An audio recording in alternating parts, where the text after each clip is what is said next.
श्री स्वामी समर्थ. स्वागत आहे तुमचं माझ्या युट्यूब चॅनलमध्ये. आजचा दिवस तुम्हाला खूप छान सुख समाधानाचा आणि आनंदाचा जाऊ देत ही स्वामींच्या चरणी प्रार्थना करते आणि आज या नवीन व्हिडिओला सुरुवात करते. तर बघा मित्रमैत्रिणींनो, उद्या 6 मार्च वार शुक्रवार आणि उद्याच्या दिवशी आलेली आहे संकष्टी चतुर्थी. संकष्टी चतुर्थी तसं बघायला गेलं तर प्रत्येक महिन्यामध्ये येत असते, परंतु प्रत्येक संकष्टी चतुर्थी तिथीचं महत्व हे देखील वेगवेगळं असतं. आणि संकष्टी चतुर्थीचा हा दिवस जो आहे तर तो भगवान श्री गणेश उपासनेसाठी सर्वोत्तम दिवस मानला जातो. असं म्हटलं जातं की संकष्टी चतुर्थीच्या दिवशी गणेश तत्व जे आहे तर या पृथ्वीवरती कितीतरी हजार अधिक पटीने जागृत झालेलं असतं. जर आपण संकष्टी चतुर्थीच्या दिवशी भगवान श्री गणेशांची सेवा केली, उपासना केली, उपाय केले तर त्याचे निश्चितच शीघ्र फळ जे आहे तर ते आपल्याला प्राप्त होत असते आणि यामुळे अनेक कामामध्ये आपल्याला यश देखील मिळत असते. प्रत्येक महिन्याला संकष्टी चतुर्थी येत असते. आपल्या कामामधले सर्व अडचणी विघ्न दूर व्हावे आणि सदैव आपल्यावरती भगवान श्री गणेशांचा कृपा आशीर्वाद कायम राहावा यासाठी आपण सर्वच भाविक भक्त जे आहेत तर ते संकष्टी चतुर्थीचं व्रत उपवास जो आहे तर तो मनोभावे करत असतो. तर बघा, आजच्या व्हिडिओमध्ये मी तुम्हाला असाच एक अतिशय अत्यंत प्रभावशाली उपाय सांगणार आहे. तर तुम्हाला उद्या सकाळी एका झाडाचं पान जे आहे तर ते आणायचं आहे आणि हे पान आणल्यानंतर आपल्याला या पानाचा एक अतिशय अत्यंत प्रभावशाली असा उपाय करायचा आहे. हा उपाय कशा पद्धतीने करायचा आहे, कोणत्या वेळेमध्ये करायचा आहे याविषयीची संपूर्ण माहिती आजच्या या नवीन व्हिडिओमध्ये मी तुमच्या बरोबर शेअर करणार आहे. त्यामुळे तुम्ही हा व्हिडिओ स्किप न करता शेवटपर्यंत नक्की बघा. चॅनलवरती तुम्ही जर हा व्हिडिओ पहिल्यांदा बघत असाल तर चॅनलला आवर्जून सबस्क्राईब करा आणि असेच नवनवीन माहितीपूर्ण व्हिडिओ बघण्यासाठी समोरील बेल आयकॉनलाही प्रेस करा. त्यामुळे काय होईल, जेव्हा कधी मी नवीन व्हिडिओ अपलोड करेल तर सर्वात अगोदर त्याचं नोटिफिकेशन तुम्हाला मिळेल आणि तुम्ही एकही व्हिडिओ मिस करणार नाही. कमेंट बॉक्समध्ये ओम गणपतये नमः हा मंत्र सर्वांनी आवर्जून लिहा. तर बघा मित्रमैत्रिणींनो, तुम्ही म्हणाल उपवासच करायचा आहे का आणि नंतरच उपाय करायचा आहे का, तर असं काही हरकत नाही. तुम्हाला जर उपवास करणं शक्य असेल तर तुम्ही उपवास करा.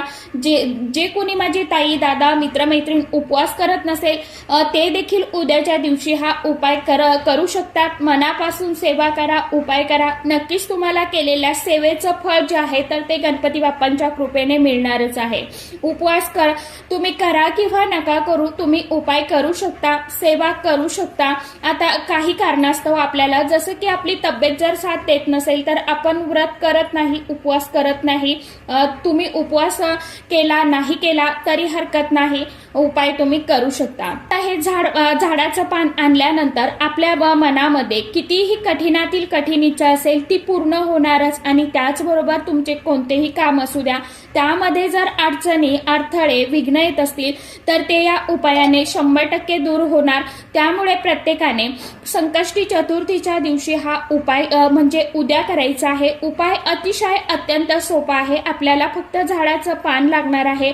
मी सांगितल्याप्रमाणे नक्कीच तुम्ही हा उपाय उद्या करायचा आहे. तर बघा, उद्या संकष्टी चतुर्थी आहे त्यामुळे भगवान श्री गणेशांची उपासना सर्वांनी करायची आहे. स्वच्छ स्नान करून आपल्याला आपली रोजची जी काय नित्य देवपूजा आहे तर ती करायची आणि त्यानंतर घरामध्ये गणपती बाप्पांचा, आता फोटो असेल तुमच्याकडे, मूर्ती असेल तर त्यांचं पूजन करायचं आहे. फोटो असेल तर थोडासा पाण्याचा शिलकावा द्या आणि पुसून घ्या. मूर्ती असेल तर मग तुम्हाला पंचामृताने किंवा कच्च्या दुधाने किंवा स्वच्छ पाण्याने अभिषेक करून घ्यायचा. अभिषेक करत असताना ओम गणपतये नमः या मंत्राचं तुम्हाला पठण करायचं. मूर्ती स्वच्छ पुसून घ्यायची, देवघरामध्ये विराजमान करायची. गणपती बाप्पांना कुंकवाचा टीका लावायचा, अष्टगंध लावायचा, कारण की कुंकू जे आहे तर ते गणपती बाप्पांना अतिशय अत्यंत खूप प्रिय आहे. त्यामुळे कुंकू जे आहे तर ते लावायचं आहे. ओल्या कुंकवाचा टीका लावा शक्यतो करून आणि त्यावरती अखंड तांदूळ जे आहे तर ते आपल्याला चिटकवायचे आहे, लावायचे आहे. यानंतर भगवान श्री गणेशाला थोडासा अष्टगंध देखील लावायचा आहे. कारण की गणपती बाप्पांची आपण जर संकष्टी चतुर्थीच्या दिवशी मनोभावे मनापासून सेवा केली, काही त्यांना प्रिय असणाऱ्या वस्तू अर्पण केल्या, तर त्याचे देखील शुभ फळ आपल्याला जे आहे तर ते प्राप्त होत असते. आपल्या मुलाबाळांची थांबलेली जी काय प्रगती आहे तर ती सुद्धा दूर होऊ लागते आणि आपल्या आयुष्यामध्ये जीवनामध्ये ज्या काय अडचणी आहे, गरिबी आहे तर ती सुद्धा दूर होते. त्याचप्रमाणे घरामधलं वातावरण जे आहे तर ते सकारात्मक बनतं. आपल्या कामामध्ये आपल्याला निश्चित प्रगती होऊ लागते. त्याचबरोबर ज्या काय आपल्या मनोकामना आहेत तर त्या देखील नक्कीच भगवान श्री गणेशांच्या कृपा आशीर्वादाने पूर्ण होतात. त्यामुळे बघा, संकष्टी चतुर्थीच्या दिवशी भगवान श्री गणेशाला प्रिय असणाऱ्या वस्तू अवश्य तुम्ही तुमच्या देवघरामध्ये गणपती बाप्पांना अर्पण करा किंवा मग मंदिरामध्ये जर तुम्हाला जाऊन अर्पण करणं शक्य असेल तर तुम्ही मंदिरामध्ये जा. कारण की घरातल्यापेक्षा मंदिरामध्ये सकारात्मक लहरी ह्या जास्त प्रमाणात असतात, म्हणून तुम्ही मंदिरामध्ये केला तरी देखील चालणार आहे. आता बघा, भगवान श्री गणेशाला पहिली आवडणारी वस्तू म्हणजे दुर्वा. न विसरता आपल्याला संकष्टी चतुर्थीच्या दिवशी दुर्वा ह्या गणपती बाप्पांना 21 दुर्वांची जोडी जी आहे तर ती अर्पण करायची आहे. त्यानंतर लाल रंगाचं जास्वंदीचं फूल अर्पण करायचं आहे.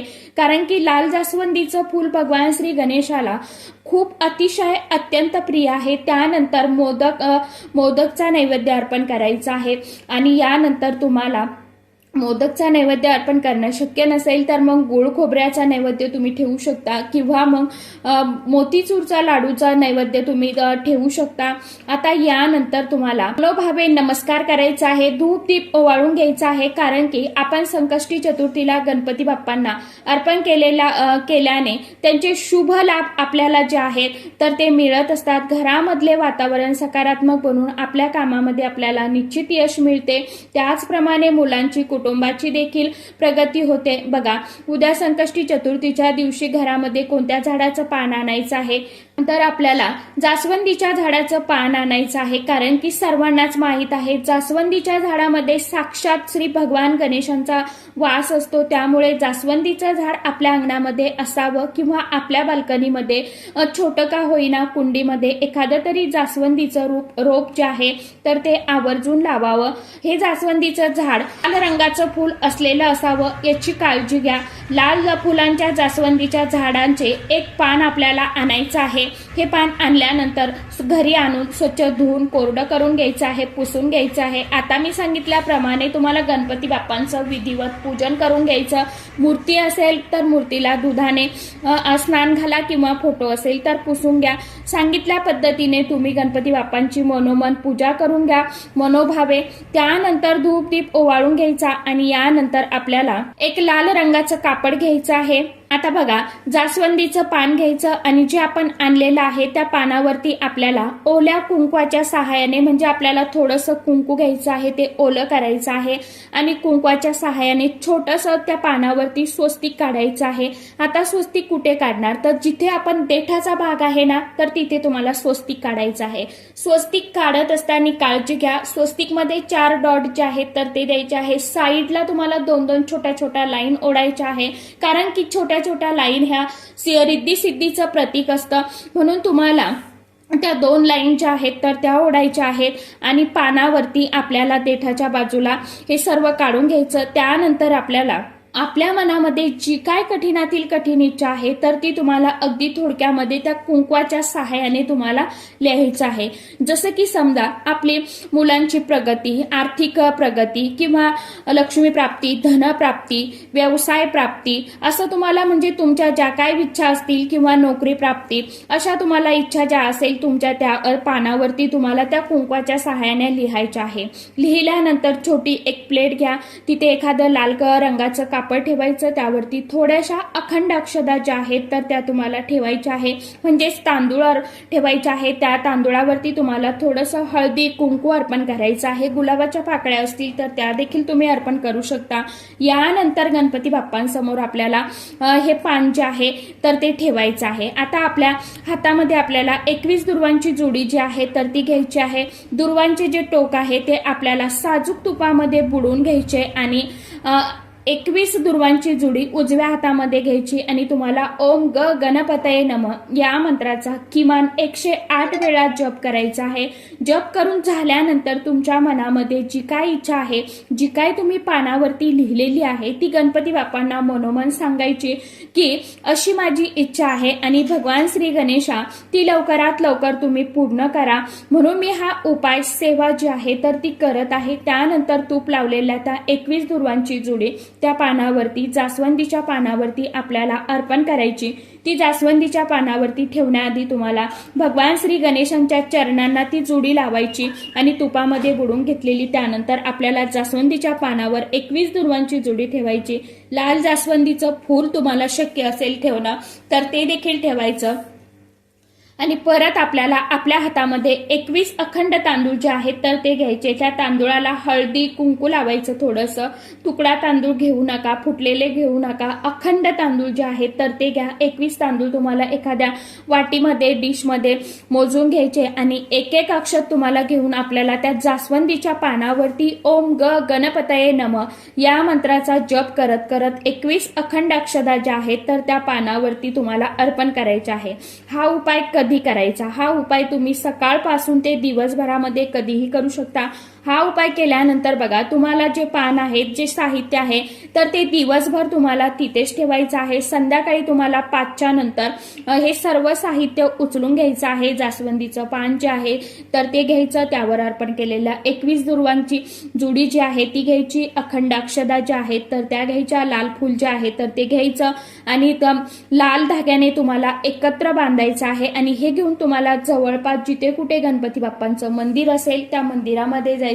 तिथे गेल्यानंतर गणपती बाप्पांच्या चरणाजवळ तुम्हाला ओम ग गणपतये नमः हा मंत्र जप करत करत ते भगवान श्री गणेशांना अर्पण करायचं आहे। 21 अक्षदा ज्या आहेत त्या देखील तुम्हाला त्या सोबतच जास्वंदीच्या फुलामध्ये ठेवायच्या आहे आणि हे सगळं एकत्रितपणे तुम्हाला तिथे समर्पित करायचं आहे आणि तुमची जी काय इच्छा मनोकामना आहे तर ती तुम्हाला परत एकदा व्यक्त करायची आहे, गणपती बाप्पांना सांगायची आहे। बघा अशा पद्धतीने तुम्हाला हा जो उपाय आहे तर तो करायचा आहे।